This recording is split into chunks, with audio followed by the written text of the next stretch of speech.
Okay, I to don't do want to go to what they school. like Teacher. doing, which is Okay. maybe it Most of the depends on the countries in country. Africa, most of the countries in Africa, there's people, let's say over the 50% of them countries are suffering at the moment. Do you understand? And education, I think, to me, is very important. It's going to help us, as African, as black people, to be, to get somewhere. Without education, that's my point. And especially when it comes about women, that's why we invite you here as a woman. Do you have any idea so women they can do to, you know, just to get out there and then try something? Because if you just tell them, okay, stay there, there's no need to you to become a lawyer. We're not talking about lawyer. We're not talking about journalism. We're talking about to have some basics of, basics of knowledge. So how to know how to read, how to talk, something. Exactly, but it's common sense. Is it? Using a medicine where you don't know how to read is common sense. Okay. It's not because somebody is not educated that, you have to do. Even in Africa, they use medicine, they use plants as medicine. Yeah, right. And even that, they use common sense. And they go to the herbalist or whoever that knows about that medicine or that plant. Okay, and then they're trying to have like solution. Solution or help of it. I tell you what, guys, she's so good.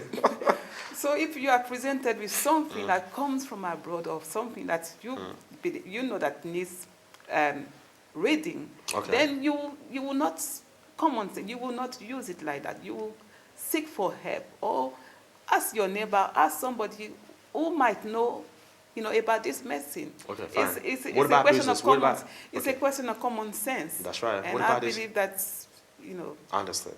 What about this small business they're doing, and then it took them like about 10 years or 20, 25 years or 30 years, the same small business without going up because they do not have more knowledge.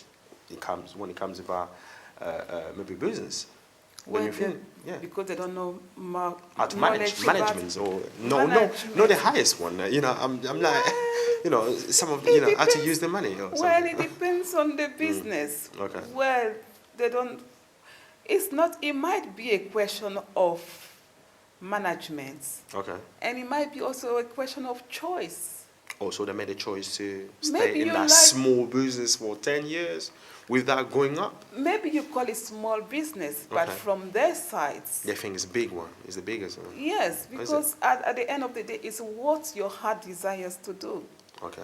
It's what you like doing. It might be small in the sight of somebody, but if they can make it with what they're doing, then fine. But if they are seeking to go further, and they can't achieve it, then there is a problem. Okay. There is a problem of management, or there is a problem of means. That's right. Or capital, or there is a problem of management, as you are saying, but I believe that it all depends on... Or maybe inflation in the country and all that. Yes. Okay, I understand. So let's back now, like in Europe. Okay, so what basically you're doing when you're trying to organize some of the seminars, women that come into you? Is it hard to do with women, black women? Well, not really. Is it hard? It's not really. Where we do training, employment training. Okay. We help people with CV writing. Oh, right. How to make an application form. That's good. We train people on interview techniques. Okay. So there are so many things that we do as a body and to help women to achieve or to be integrated in the society. But there again, as I said, it depends on whatever career that you choose to be doing. If you choose, for instance, to be a businesswoman or a dressmaking person, then maybe you want to start your own business, and then you don't need to go into interviews, technical, so you just need a business plan, how to draw a business plan, how to go about it. There again, we give help and we give direction, information to those women to achieve the purposes of what they desire to do in life. That's what you do? That's what we do. Fine. Do you know what we're going to do right now? Before we go to the break, I know JJ is watching me.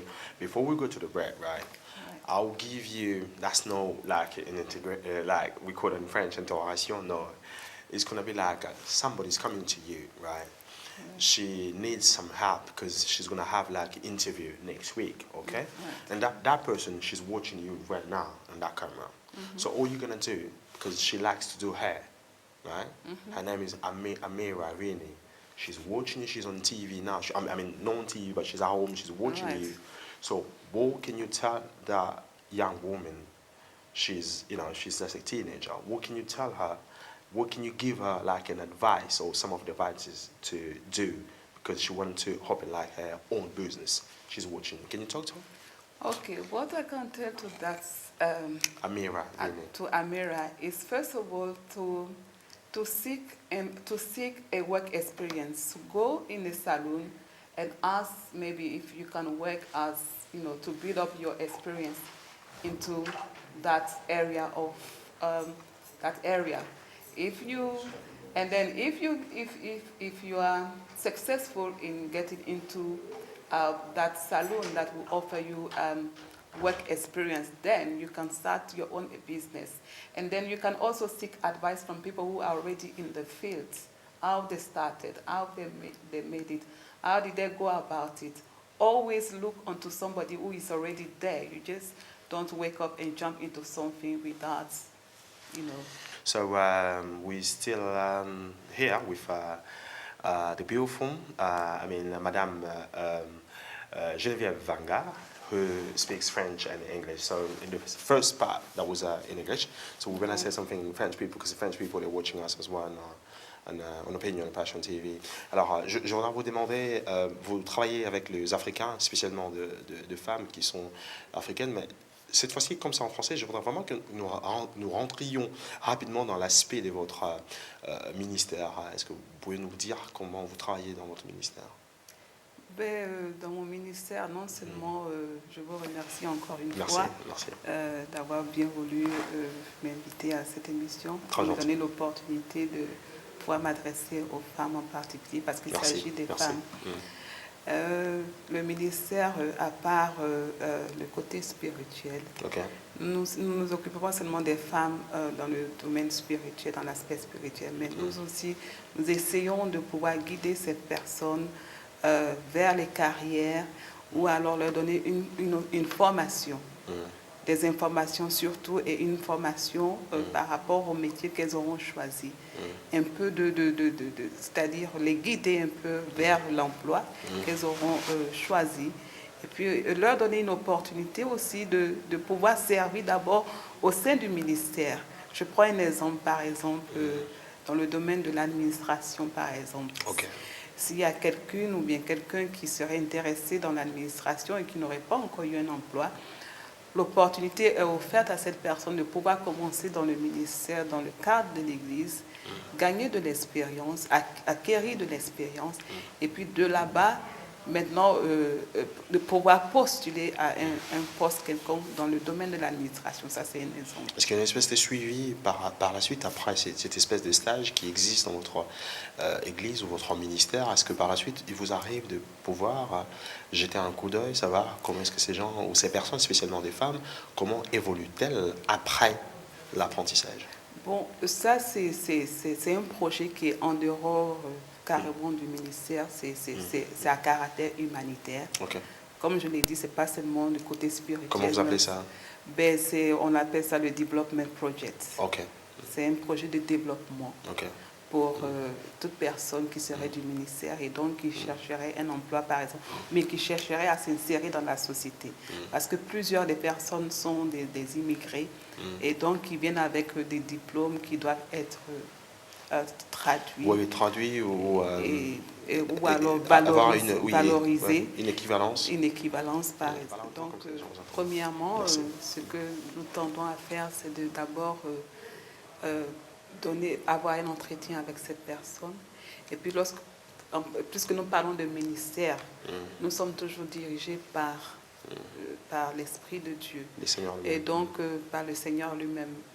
Du point de vue ministère, ce que nous faisons, et Dieu, je rends grâce à Dieu de nous avoir permis d'opérer dans le prophétique. Ah oui. Et donc, ce que nous faisons... Ah, parce que vous opérez aussi dans le prophétique aussi? Oui, Ah, c'est vrai. par la grâce de Dieu. Il faut rappeler que vous êtes révérende aussi, c'est pour que les gens vous prennent seulement comme advisor dans le sens de femme, mais vous prennent aussi comme une personne qui sert l'Éternel. Vous êtes révérende Geneviève, bien sûr. Oui, c'est exact. Mm. Et donc, je suis révérende Geneviève. Et donc, comme je le disais, parce que plusieurs personnes viennent, ils sont dans le doute, ils viennent me voir, ils sont dans le doute, dans la confusion, ils ne savent pas ce qu'il faut faire dans la vie. Donc, mis à part cela, il y a l'appel de Dieu. Alors, bien de personnes ne savent pas vraiment qu'est-ce qu'ils sont appelés à faire.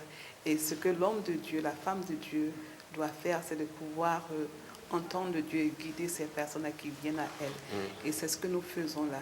Et par la grâce de Dieu, il y a des confirmations qui se font, parce que toujours lorsque vous recevez une parole, il faut que cela soit confirmé. Est-ce que je le fais? Si, bien sûr, bien sûr. La parole soit confirmée parce que c'est une parole de prophétie. Voilà, Okay. Est-ce que les gens vous croient-ils facilement? Ben, en général, lorsque tu reçois une parole, il faut que cela porte, il faut que cela soit quelque chose que vous-même vous avez déjà. Conviction. Voilà. Il faut que, une pas certitude, que ça, une assurance. Voilà, il ne faut pas que ça soit que ça tombe, voilà, ça tombe de nous. Il faut que ça soit quelque chose que vous ayez vous-même déjà entendu, ou bien alors de la part de Dieu, ou bien de la part d'une tierce personne, par l'Esprit Saint de Dieu. Il faut que cela soit confirmé, que ça soit une parole confirmée. Est-ce que c'est un travail difficile que vous êtes en train de faire en tant qu'une femme qui travaille pour les seigneurs? Travailler pour les seigneurs, c'est difficile aussi? En tant que femme? En tant que femme, bon, difficile, ce serait un peu trop dit, parce que nous le travaillons, c'est avec l'aide de Dieu que nous travaillons, c'est le travail de Dieu. Et celui que Dieu appelle, Dieu aussi équipe cette personne-là. Mais en tant que femme, là encore, ce n'est pas facile du point de vue... vous devez vous occuper de votre... Parce que vous avez multidimensionnel. Votre famille. Votre famille, vous devez vous occuper de votre famille, de vos enfants. Votre mari, vos enfants. Vos enfants, votre mari, et puis il y a le ministère. Mais il faut savoir faire la part des choses. Il faut savoir faire la part des choses. Et lorsque vous arrivez à ménager votre temps, je pense que toute personne qui arrive à ménager son temps, à mettre les choses où elles doivent se mettre, savoir faire la part des choses, en ce moment-là, vous ne pouvez pas dire que vous avez des difficultés, mais c'est seulement lorsque vous ne savez pas ménager votre temps que vous vous trouvez dans des situations difficiles. Et surtout si vous êtes en train de faire ce que vous n'êtes pas appelé à faire. Est-ce que les hommes vous regardent-ils, enfin, si vous voulez, les gens vous regardent-ils de la même manière qu'ils regardent aussi les hommes de Dieu? Le même statut? Ben, là encore, ça dépend. Facile, là encore, ça dépend de la mentalité. Il y a des personnes qui... Nous parlons justement de blagues. Voilà, bon, ça dépend de la mentalité de tout un chacun, de comment est-ce que... Il y a des personnes qui croient que la femme n'a pas sa place là. N'a pas de capacité. Voilà, qui n'a pas de capacité, qui n'a pas sa place dans l'Église. Et il y a des personnes qui croient au ministère de la femme. Et donc, tout est ce que la femme africaine doit faire en tant que chrétienne ou en tant que servante de l'Éternel, c'est de pouvoir se baser sur ce que la parole de Dieu dit. Et la tendance que nous avons à faire, l'erreur que nous avons à faire, c'est de vouloir plaire aux hommes. Vouloir plaire aux hommes. Voilà, I'm gonna have to end the show because we're going at the end of the show. Voilà, donc nous allons terminer le programme pour vous dire merci d'avoir été avec nous dans ce programme. Nous allons dire aussi merci à notre ami, le pasteur Florent Lumeka, qui organise pour le 4 novembre, une grande journée de louange qui va avoir lieu certainement dans son église. Tous les chanteurs ou les musiciens chrétiens sont conviés pour la toute première fois à Londres de pouvoir participer à ce concert. Et merci aussi, très bonne santé à Espe Kembo, Esperanto, bien sûr, la femme de notre ami José Chitoko. Voilà, Madame Geneviève Vanga, je vous dis merci. C'était un plaisir. That was a pleasure to have you in this program. Thank you for coming. Yeah? Thank you for inviting me. Voilà. Donc, thank you for watching Passion TV. We're going to see you definitely next time. Goodbye.